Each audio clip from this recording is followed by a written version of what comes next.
I'm Faro, and I'm a storyteller. Welcome to this digital workshop on making any story your own. Storytelling is an art form. It's different from story writing or from making a play. It's an art form where someone tells a story and someone watches and listens, and everyone's imagination is engaged in creating the story experience. Now, it is an art form that some professionals devote themselves to, and it's also a deeply human, ancient, very natural way to communicate and to entertain that is accessible and doable for practically everyone. So today, we're going to look at a basic storytelling skill. That is how to create your own version of any story. This process that we're going to be in, called making a story your own, is great because you don't want to just copy the way somebody else is telling a story or just read a story and memorize it and recite it. Now, this is a process you can take any story and find a way to use your imagination to create your own version, and we call that making it your own. I'm going to start by telling you my version of a story that's been around for a long time, and maybe you already know this story. Well, here's the way I tell it. Northwind did not like sun at all.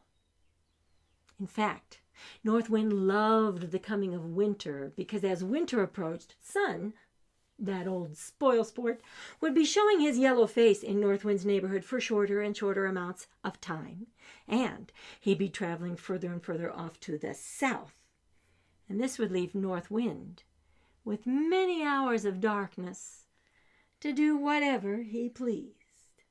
He would sweep and blow across the open plains. He'd scream over mountain passes and whip and roar through spruce and pine forests. Anytime he came to a town or a village, he would bluster and bustle through from the widest of plazas to the narrowest of alleys. Any loose roof tiles or cobblestones were toys for Northwind. If anyone had left laundry hanging out to dry on the line, well, it was a plaything for Northwind to do with as he pleased. He almost welcomed Sun's brief appearances each day, because then everyone could see by Sun's clear light just what Northwind had done during the night. Well, one day, Northwind was feeling particularly smug. Yeah, he was feeling real full of himself, because you see, that day, well, Sun had barely shown up at all. And when he did, well, he was further off to the south than Northwind could remember having seen him for a long time. So Northwind called out to Sun like this. "Hey, what's the matter with you? How come you don't stick around here in the north anyway, huh? Well, you're scared I'll blow you out of the sky. You're just yellow." Yellow, Sun. You coward. You milksop. You poltroon. I don't know, you might want to look that one up in a dictionary. Yeah, you think you're so great, just galloping across the sky. You think you're such hot stuff. Hot stuff. What do you say? Let's have ourselves a contest, huh? Let's see which one of us has the most power. Anyway, Well, if Northwind had been looking at Sun just then, instead of looking down on Earth for his next conquest, well, he might have seen Sun flare a bit more brightly for a moment. But he only heard Sun's answer, which was, "And what have you in mind for such a contest, brother?"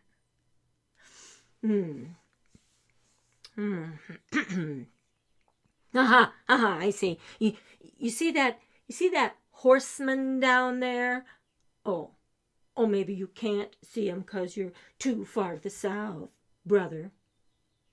But Sun answered, "Oh, do you mean the man on the horse wearing the long red cloak on his shoulders?" "Yeah, that's the one." "Well, he looks too pleased with that cloak to suit me. Let's see which one of us can make that cloak come off of his shoulders in the shortest amount of time, shall we? Let that be our test of power." And Sun answered, "Agreed. You may take the first turn, brother, while I stay here in the south a while longer." So, since it was Northwind's turn, he was going to go first. Northwind began to move and to blow stronger and stronger, and pretty soon people were chasing their hats down the street in the wind, and they were holding very tightly onto the hands of small children so they wouldn't be blown down the street in the wind. Any leaves that were still left on the trees were soon swirling through the air in fantastic designs.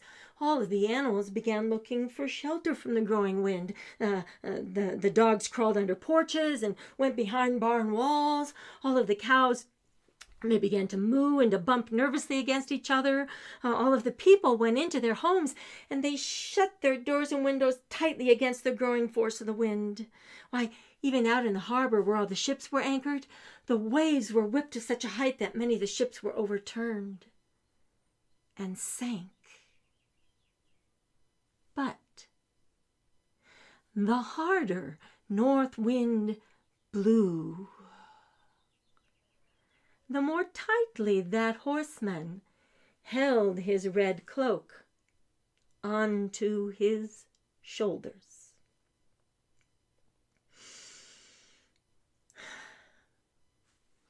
After a time, Northwind was spent,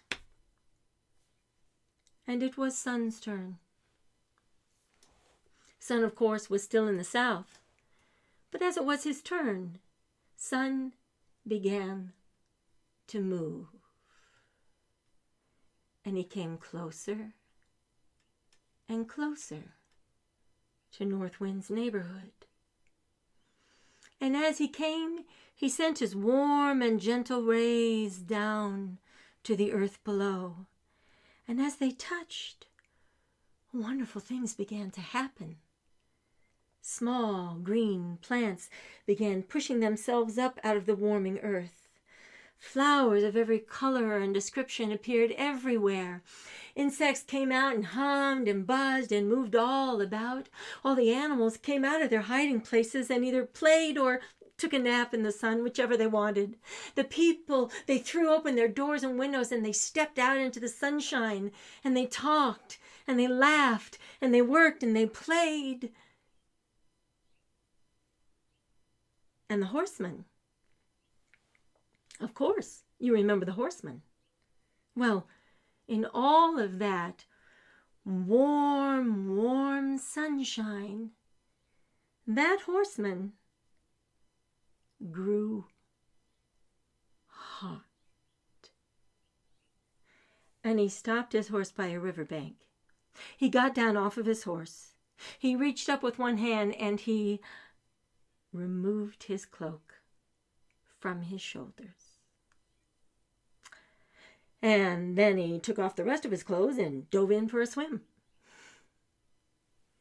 So you see, what Northwind, with all of his power and strength, could not accomplish, Sun achieved with gentleness and warmth. And that's how I tell Aesop's fable of the contest between the wind and the sun. Now that's maybe a story that you already know. But if you've not heard me before, I doubt that you would have heard it told quite like that before. Or if you've read it, it didn't have all that same language and description in it. With this workshop, you have an additional document called the Stories document. It looks like this, has some stories on it with boxes. If you're able to have it printed, that would be great, or you can just read it off of your device as well, either when after you pause the video, or maybe if you have a way to do it side by side. But on the top of the stories page is another version of the same story that I just told you. It's a written version by another storyteller by the name of Heather Forrest. And this written version is something that you can read on your own. And when you do, you will see that the words she chose are different. Now, when you're reading it, you won't be able to see some of the physical things you saw me do. You saw me use gesture. You heard me use my voice. And you won't do that if you read the story. But when you read the story, you'll see that she made different choices about the details. And yet, you'll be able to recognize that it's the same story as the one that I just told you. So what happened was, both she and I know what we call the bones of the story. Yeah, that's the language we use to find the bare bones of a story. You know, in our bodies, we have bones, we have a skeleton that gives us our structure, but we're all different.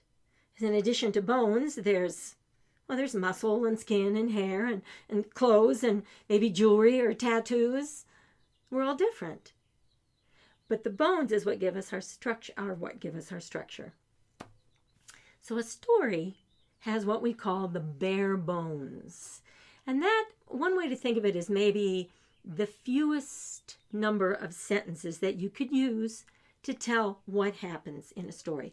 Not just words. You wouldn't say wind, sun, contest, cloak, So it's like the fewest number of sentences to tell the story as bare as possible. Just the bones. And in your study guide, you will see that there's a version of the bare bones of this story of the wind and the sun. So in just a minute, I'll be asking you to pause this video and go spend a little bit of time with the study guide. So if you have the study guide, again, either printed or on your device, and the stories document where you can read Heather Forrest's version of this same story, in the study guide you'll see an example of how the bones of the wind and the sun story might be. And then below that, you'll see some examples of some of the choices I made in telling the story. And then the study guide will ask you to take an action. So you might have your pen or pencil and a piece of paper ready, or you could just do it with your imagination and your voice. But sometimes both writing and using your voice is the best way. And the action is to think about some of the choices you heard and saw me make. You might even compare it with a written version found on the story sheet. But what are the choices, the kinds of choices you saw and heard me make to dress up, flesh out the bones of the story? So, after you take that action, you read the examples of the bones of this story of the wind and the sun, consider some of the examples of how I made choices, writing and speaking aloud maybe, some of those choices, give that some thought. And then when we come back together, we'll explore the next steps. So take that action, and I'll see you back here after a few minutes. Welcome back. So you just had a chance to spend some time with seeing how the bones of the wind and the sun story could be understood. And then some of the ways that I chose to dress it up and had you remember and think about that. Maybe you thought of some of the dialogue that I spoke, or some of the ways I did the voice or the motions for the different characters, or some of the details I put in about how the wind and the sun affected the people and the animals and the objects in the story. You wouldn't find that in the bones, but it's how I made it my version, made it my own. Well, now you will have a chance to give this process a try for yourself with a story. On the stories document that I talked about in the first section, again, whether you have it printed like this or maybe on your device, you will find 3 traditional stories. They're folk tales and fables. They're each quite short, but they're fleshed out. They're not just bare bones. So the action that the study guide invites you to take is to choose one of those stories, any one, it doesn't matter, and then take pen or pencil and paper and identify and write down the bare bones of the story that you chose. See how you can tell what happens in a story in the fewest possible sentences. Now remember, don't just use separate words. Like if you chose the first story about a flock of birds, you wouldn't just say birds, hunter, net. Well, say some sentences, tell what happens, but in the fewest possible sentences. So that's your first action to do next. And then after that, the next action is for you, probably with pen and paper, but out loud is good too, is to imagine some of the creative details you might add to flesh out and dress up the bare bones of the story that you reduced it to. Because what you're doing is a process to form your own version of the story, not just sort of memorizing what's printed on the page, right? So I'm going to get my notes here to make sure I don't miss something. So for example, whichever story you choose, it's going to have one or more characters in it. So choose a character. Just do it for one character at a time. Choose a character and think about, what is that character like physically? Is that character big or small, old or young? Is heavy, is thin, maybe quick or slow? These are thoughts you can make and choices that you can make about your character. You can actually do this with each of the characters separately, but just do one at a time. Think about, how does that character move? Quickly or slowly, smoothly or jerkily, heavily, these kinds of things. Imagine that for yourself. Also, choose a part of the story, because a lot of things happen in a story, so just choose a part of the story and think about the character. And then think about, at that point in the story, what is the character feeling? What emotion is that character experiencing? At that moment, is that character happy or sad or frightened or angry or surprised or suspicious? You need to imagine that for yourself, and you can do that for that character at different points in the story, and then you can do it with different characters in the story. This is a way to really imagine your own details, to find your own version of the story. Does the character have a voice? How does it sound? Is it a deep voice? Is it a high voice? Is it a squeaky voice? Is it a slow voice? Different ways a character might speak. Think about that. And so then, what words might the character say? Now again, you got away from whatever the printed version is. There's some dialogue, I think, in all three of the stories that are printed on the story sheet. But you got it down to your bare bones, and after you've done that, you think of what you would like this character to say, or that character to say, and how the character would say it. So those are some questions you can ask yourself and details you can imagine and create for your characters. But what about the setting, the place where the story happens? Now, all stories happen somewhere, and some stories have more than one place. So whatever story you choose, it might just have one place, or it might have a couple of different locations. But whatever the setting is, think about that. Can you imagine what is in that place around the characters? What might the characters see? And you might mention that in the story, or you might not. It just might be part of your own imagination, but it might be something you would put in the story. That's your choice.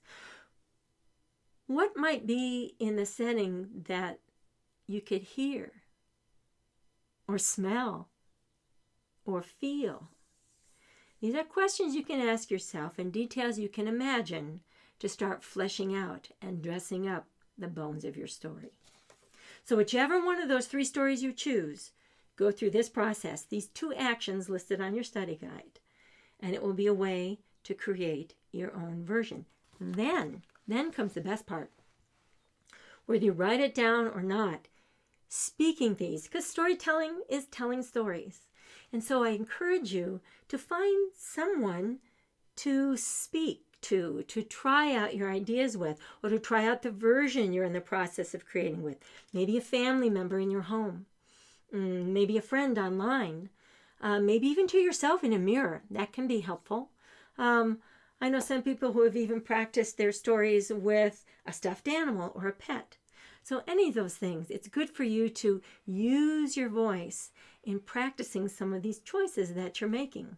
We are, after all, talking about storytelling.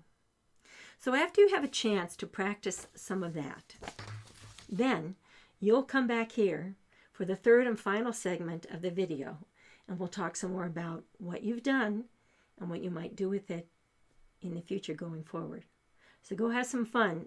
Choose a story, do the action of writing down its bones, and then the action of spending time with creating details to flesh out and dress up those bones. I'll see you back here in a bit. Welcome back. So how did that process go for you? I hope you had some fun, or at least found it interesting to reduce a story to its bare bones, and then playing with, imagining, creating different ways of fleshing it out and dressing it up to create your own version. You might have already come up with a whole version ready to tell, or you might be somewhere in the process, figuring out bits here and bits there. It's all a continually growing and experimenting and almost a playing kind of process. So thank you for doing that with me. This is a process you can do with any story. You can, if you haven't already, do it with the other 2 stories or one of them on the story sheet. Or you can do it with any story you find anywhere. Now, the study guide has some suggestions of where you might go to find other stories to work with. It might be a book in your home, or you might get one from a library. It might be a story you heard sometime, or family stories, something that happened to you or you heard from another family member. You can always do this process with any story to create your own version and make it your own. Now, at the bottom of the stories document, you might have seen in the box the bare bones of another story. And if you didn't pay attention to it or read it yet, that's fine. You could pause and read it now, or you can just read it later. But it's there to go with the next and final story I'm going to share with you. It's a short story. It's a story that, I'm going to give you a heads up. You're going to hear some Spanish in this story. And that's an example of something else you can do. If you have a particular ability or skill, like you know a bit of another language, like I know some Spanish, you don't have to. It's something I happen to know and be able to do. Or maybe you have a musical ability. You can sing or you can play an instrument. Something that you can do, that's something you can sometimes bring into a story as you're creating your own version to it. So here, you'll hear some Spanish in my version of this little story. Once, there was a mouse. She was a mother mouse. She had 4 ratoncitos. Yeah, 4 little baby mice. And they all lived together in a little hole out in el campo, out in the countryside of northern New Mexico. And one day, it was a beautiful day. The sun was shining and the breeze was blowing. Los 4 ratoncitos turned to their mother and they said, Mama, vamos a dar un paseo. Let's go for a walk. And la mamá said, Bueno, vamos. Well, that's a good idea. Let's go. So with la mamá in front, y los 4 ratoncitos atrás, right behind her, they left their little hole and they went out through their field, taking a walk along their path. And it was a beautiful day. El sol was shining warm on their fur. El viento was blowing the grasses and the flowers. And just as that little mouse family came around a curve in their path, they saw it. Rear. Rear. El gato, cried la mamá. The cat. Corren, corren. Run away, my children. Los cuatro ratoncitos ran and hid. La mamá turned around. She faced el gato. She took a deep breath, and that little mouse mother said to that big cat, "Ruff, ruff. Y el gato turned around and ran away. La mamá called to her children, "Ven, ven, come, my children." Y los cuatro ratoncitos all sat down and looked up at their mamá. She looked down at them and she said, "Pueden ver. You can see, my children. It is a good idea to know something of another language." She knew mouse language, of course. What other animal language did she know? Dog. And it came in handy. So I don't need to bring another human language, Spanish, into it, but because I can, it felt appropriate to bring that into my version of telling this story. And now I want to congratulate you on learning some storyteller language that you may or may not have known before. That we work with the bones of a story, that we find ways to flesh it out and dress it up. And these are ways that you can make a story your own. I hope you have fun doing this going forward, and maybe someday I'll get to hear a story of yours. That would be wonderful. Thank you for spending the time here, and enjoy storytelling.